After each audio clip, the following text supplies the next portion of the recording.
Bonjour, c'est Anne-Sandrine Di Girolamo au micro des Ondes de l'Imo, le podcast immobilier attentif et curieux. Dans ce nouvel épisode, j'ai invité l'auteur d'un livre dont j'ai beaucoup apprécié la lecture et intitulé « L'habitat fait le citoyen, le logement entre crise sociale et crise environnementale », publié aux éditions de l'Aube. Jean-Philippe Dugouin-Clément est vice-président de la région Île-de-France chargé du logement, de l'aménagement durable des territoires et du SDRIF environnemental. Sa parole, vous allez le voir, libre et sans contrainte, rend au sujet du logement la part de réflexion qu'on ne lui accorde pas assez souvent. Jean-Philippe Dugouin-Clément, bonjour. Bonjour Anne-Sandrine. L'habitat fait le citoyen, le logement entre crise sociale et crise environnementale. C'est, je le rappelle, le titre de votre livre. Et en lisant ce livre, personnellement, je me suis demandé ce qui vous importait le plus, en fait. Est-ce que c'est faire le constat, parfois amer, de ce qui ne fonctionne pas pour le logement en France, et ou l'idée qu'on peut aussi encore changer les choses, car on a, au fond, à notre disposition, beaucoup de solutions. Je ne vais pas vous faire du en même temps, mais je vous dirai les deux. Oui. Faut bien je m'en doutais que vous diriez en même temps. Oui. C'est comme ça, c'est la période, et puis il paraît que c'est à la mode, oui. Donc voilà. Non, on ne peut pas ne pas tirer le constat. Pour arriver à se projeter, eh bien, c'est partir d'une base, d'un état à un instant T, et donc c'est un constat qui aujourd'hui est assez terrible sur le logement qui ne fonctionne plus, qui ne remplit plus ce rôle. Normalement, le logement, ça doit être un vecteur d'émancipation sociale, individuelle et collective, et aujourd'hui, c'est un facteur de renforcement et d'aggravation des inégalités au sein de ce pays. Donc quand on a dit ça, c'est le constat. Après, j'essaye dans ce livre, mais comme beaucoup d'autres acteurs du logement, de faire des propositions qui se basent souvent sur le vécu qui peut être le mien en tant que maire, en tant que vice-président de région, et en tant qu'acteur du logement. Enfin, on vit tous au travers du logement de ce qui peut être des propositions pour essayer de relancer la machine, de redonner du souffle. Certaines peuvent être coûteuses, d'autres ne coûtent strictement rien. Et vraiment, c'est essayer de contribuer à faire infuser des idées dans un secteur qui est devenu aujourd'hui un impensé de politique et dont, moi, ce qui me rend fou, ce qui me met en colère, c'est que j'ai l'impression qu'aujourd'hui, on ne parle pas du logement, on ne le traite pas, on ne s'en occupe pas comme on devrait le faire au niveau national. Une autre chose m'a marqué, puisque vous prenez le temps du récit plus long et de l'explication, vous qui êtes un élu et qui avez accès à la presse, et donc vous avez la possibilité de vous exprimer. Et pourtant, vous avez pris ce temps-là. Donc au fond, mis à part faire un constat et dresser une liste de solutions, pourquoi est-ce qu'au fond, vous avez écrit ce livre ? Vous savez, une tribune, une interview, c'est extrêmement réducteur. Une tribune, c'est l'équivalent de 2 pages de ce livre qu'en fait 140. Une interview, quand vous allez passer sur un média mainstream, c'est 30 ou 40 secondes. Là, on a un petit peu plus de temps, mais c'est très réducteur. Et pouvoir essayer de développer des idées, pouvoir essayer de les poser, pouvoir essayer de leur donner une durée de vie. L'avantage d'un livre, d'un écrit, c'est que c'est quelque chose qui reste, c'est quelque chose qui permet de servir, qui permet d'être une base de discussion pour l'avenir, et c'est vraiment ce que j'ai voulu faire. Après, faire un ouvrage, écrire un livre, c'est quelque chose qui prend du temps, qui se travaille en amont. C'est quelque chose qui a mis 6 mois de travail à l'automne et à l'hiver de cette année pour arriver à être publié au mois de juin. Donc, c'est essayer d'avoir un travail de fond. Oui. Souvent, quand vous êtes élu, vous faites du sprint. Et bien là, c'est essayer de faire un marathon. Au fond, écrire, c'est aussi affiner sa pensée. Oui, c'est construire sa pensée aussi, parce que c'est prendre le temps de la réflexion, c'est retravailler ses idées, c'est des fois les remettre en place, c'est en abandonner quelques-unes, en affiner d'autres, écrire sur un essai de ce type, qui est un essai politique et technique. On n'est pas sur un roman sexy, j'en suis désolé. C'est aussi essayer de se confronter, c'est essayer pendant le temps de l'écriture d'échanger sur certains sujets pour essayer de les creuser avec des interlocuteurs divers. Donc au fond, c'est vraiment un travail de fond qui est porté et qu'aujourd'hui j'ai envie d'essayer de partager. Alors, ça n'est pas un roman sexy. Ceci dit, je peux dire qu'il est vraiment très agréable de le lire. Ça, c'était une parenthèse. Quel regard posez-vous sur les politiques du logement les plus récentes en France ? Par exemple, le premier quinquennat d'Emmanuel Macron ou bien le début de son second quinquennat ? Le problème, c'est que le logement n'a pas été conçu comme une politique à part entière. Oui. Le logement, qui pour moi est un sujet majeur comme l'éducation nationale, c'est un des seuls sujets totalement transversaux qui conditionnent nos vies. Parce que c'est le premier poste de dépenses captives, parce que ça conditionne la réussite scolaire de nos enfants, ça conditionne nos réussites familiales, ça conditionne l'accès au logement, l'accès au transport. C'est quelque chose qui a été totalement pensé au silo et de manière réducteur. On l'a pensé soit sous une logique totalement comptable, droit fiscal, comment on fiscalise les choses, ou alors totalement norme de la construction. C'est devenu un impensé politique. Sous le premier quinquennat, ça a été tout d'abord le choc de l'offre qui était annoncé en 2017, qui ne s'est jamais produit. On a eu dans un premier temps un ministre, Julien Denormandie, qui a fait un véritable travail de simplification. La loi Allure a permis de simplifier des choses. On était dans une période où, je serais tenté de dire, le logement marchait tout seul. Les 3 meilleures années de production de logement en France sur les 10 dernières, c'est 2017, 2018, 2019. Donc, d'une certaine manière, il y a eu un accompagnement d'un mouvement naturel. Et puis une deuxième partie 2021-2022 autour d'Emmanuel Vargon, avec une vision du logement qui a été portée de manière beaucoup plus politique de la ville, SRU, logement social, avec un ADN de gauche qui était celui d'Emmanuel Vargon, qui est revenu un petit peu à ses premières amours. Et depuis, on s'aperçoit qu'on a aujourd'hui une crise majeure sur le logement. On a un ministre qui n'est pas un ministre de plein exercice, qui est rattaché au ministre de l'Environnement et dont on a l'impression, quelle que soit sa connaissance des sujets, parce qu'Olivier Klein a une vraie connaissance des sujets, quelle que soit sa volonté politique, et bien que ministre délégué face à l'ogre de Bercy aujourd'hui, aucun arbitrage ne penche en faveur du logement au niveau gouvernemental et que globalement, ce qui peut lui souhaiter porter se heurte à une administration qui est de plus en plus lourde, de plus en plus pesante, de plus en plus inerte, là où au fond on a besoin de libérer les choses, on a besoin de libérer les énergies, on a besoin de faciliter. Et si on n'a pas un gouvernement où on décide déjà que le logement, c'est pas quelque chose qui est cantonné à un silo, que c'est pas quelque chose qui mérite un ministère de plein exercice, que c'est pas quelque chose qui va avec la politique de la ville, avec la politique sociale, eh bien je pense qu'on n'a rien compris et on ne sortira pas de cette situation. Et la machine s'est très très vite grippée. Et au surplus, si on peut revenir quelques instants sur l'épisode malheureux du CNR Logement, comment analysez-vous cette idée de faire travailler autant de professionnels de l'immobilier, du logement social, du bâtiment, pendant de longs mois et autant, pour ensuite faire retomber le soufflet presque violemment avec une série de mesures absolument pas à la hauteur, ni des enjeux, ni des attentes? C'est incompréhensible. Oui. Quand pendant 7 mois, vous mettez des dizaines de personnes dans un shaker, vous arrivez à mettre d'accord sur certaines propositions, Nexity et la Fondation Abbé Pierre. Enfin, c'est l'alliance des improbables. Qu'au bout de 7 mois, vous dites on fait un plan de relance pour le logement qui se limite à une économie budgétaire de 2 milliards. Je ne sais pas ce qu'aurait été un plan d'austérité où sur les groupes de travail qui ont planché, certains ont eu 0 de leurs propositions qui ont été reprises. Enfin, c'est quelque chose de totalement déceptif. Pour se dire les choses, il aurait mieux valu ne strictement rien faire.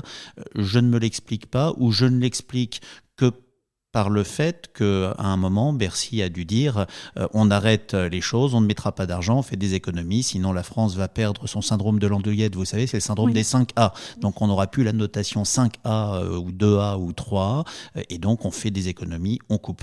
Bon, alors soit c'est une inconséquence politique totale d'avoir lancé ça, soit c'est avoir eu beaucoup d'optimistes et ne pas avoir mesuré le poids aujourd'hui dans l'état du ministère des Finances. Oui, au final, ce que vous écrivez en page 27 révèle très très bien la situation. Vous écrivez « Le logement ne peut pas être seulement vu comme une ligne de compte dans un budget public contraint qui cherche à cocher toutes les cases des agences de notation ». C'est violent, mais c'est réel. C'est ce qu'il est malheureusement devenu.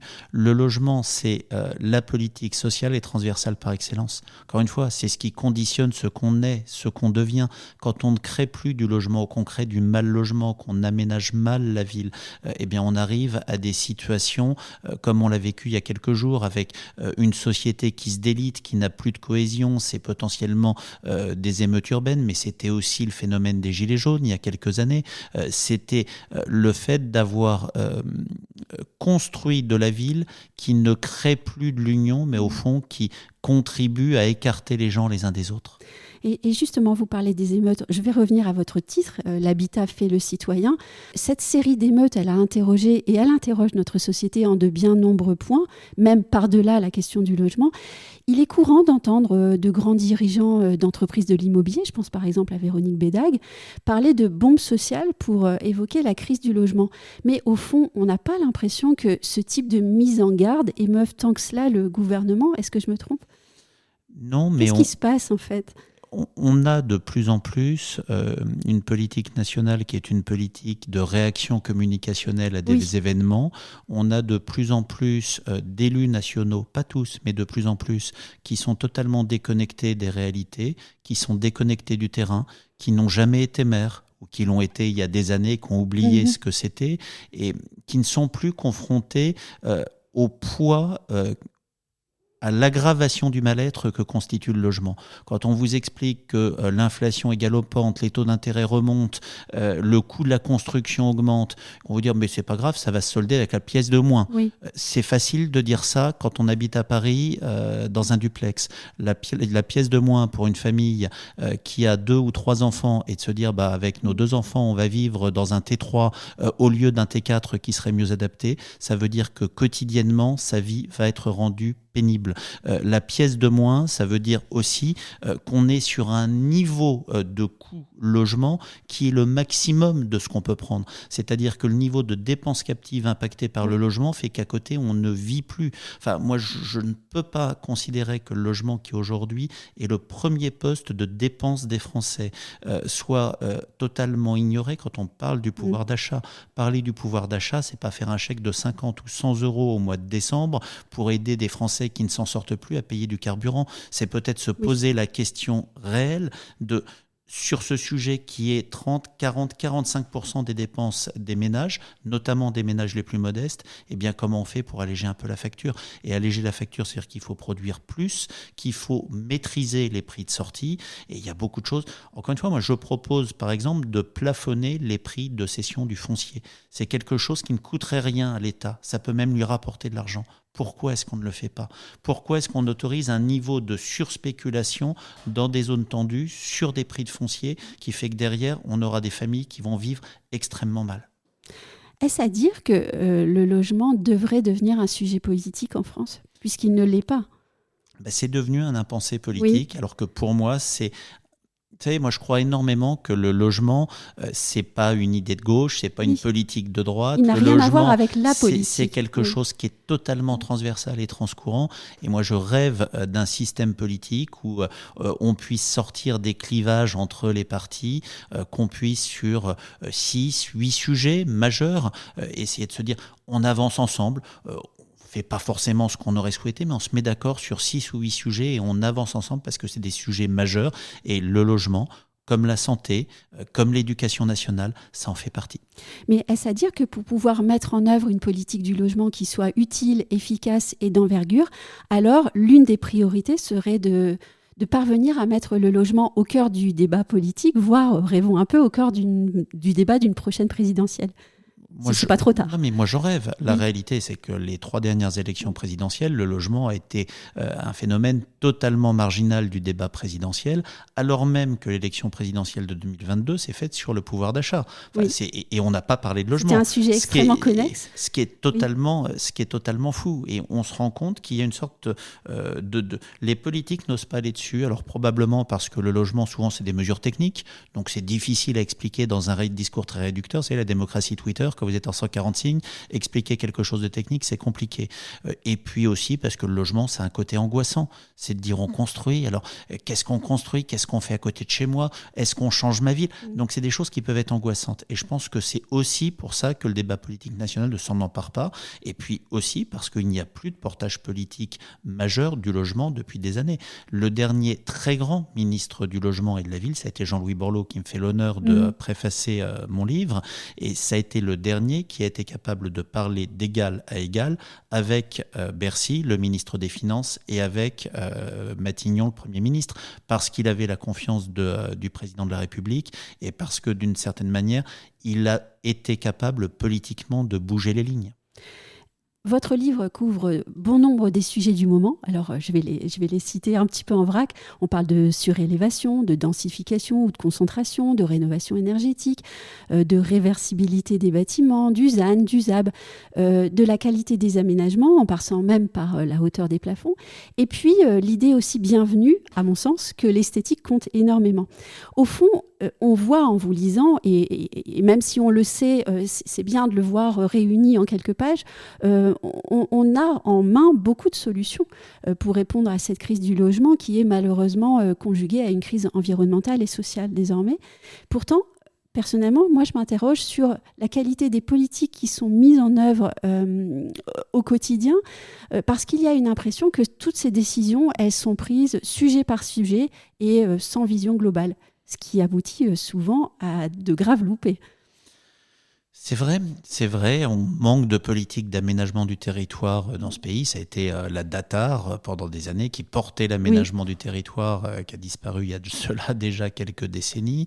On a un aménagement qui est porté par le bloc local, c'est-à-dire les communes et les intercommunalités qui ont été extrêmement paupérisées ces dernières années et donc qui ont aussi, pour certaines, beaucoup de difficultés à accepter le logement parce que de nouveaux habitants, c'est de nouvelles dépenses. Donc quand vous avez déjà plus d'argent, vous êtes tendance à fermer la porte, et puis qui ont pour maîtriser leur construction, maîtriser les projets d'aménagement. Ça veut aussi dire qu'il faut avoir de l'ingénierie, il faut pouvoir rémunérer des cadres ou payer des conseils extérieurs qui viennent accompagner les communes, et on voit bien qu'il y a là-dessus une fragilité. Alors il y a des outils qui peuvent venir accompagner des aménageurs publics, Grand Paris Aménagement en est un, mais il y en a d'autres qui sont des sachants qui peuvent venir permettre aux communes, aux agglomérations d'avoir une logique un peu prospective, un peu cohérente de ce qui a été fait.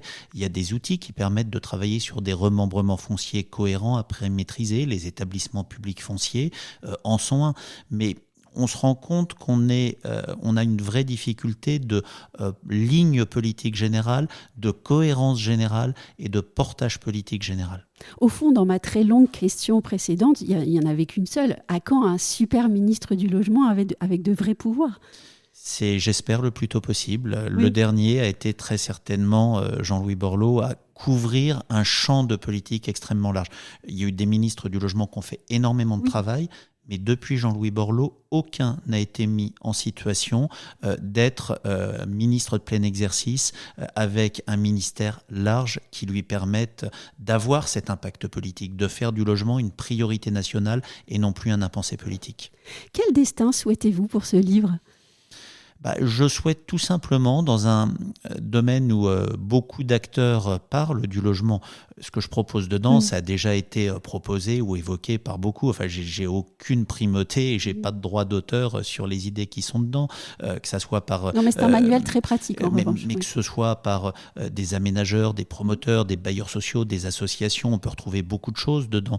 Mais en fait, la réalité, c'est que très peu d'élus ou de politiques essayent d'avancer sur des propositions. Et moi, ce que j'aimerais, c'est que ce livre, il puisse permettre qu'on débatte, il puisse permettre que ces propositions, qui ne sont pas forcément une martingale, moi je prétends pas avoir la vérité absolue, mais que ça puisse permettre d'ouvrir le débat, que ça puisse permettre de se poser des questions, que ça puisse permettre de faire que le monde politique national, qui aujourd'hui ne considère pas le logement comme étant quelque chose de prioritaire, s'en empare, réagisse, y compris ici pour dire on ne partage pas ce que vous écrivez, mais en tout cas réagissent dessus, qu'à un moment, la vie politique, c'est le débat. Et quand on ne débat pas du logement, on ne débat pas de la vie des Français.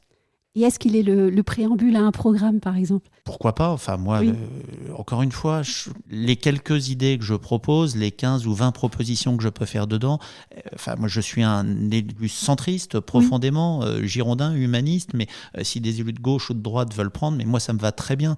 Ce qui m'intéresserait, c'est que les choses bougent. Merci beaucoup, Jean-Philippe Ducoing-Clément. Merci.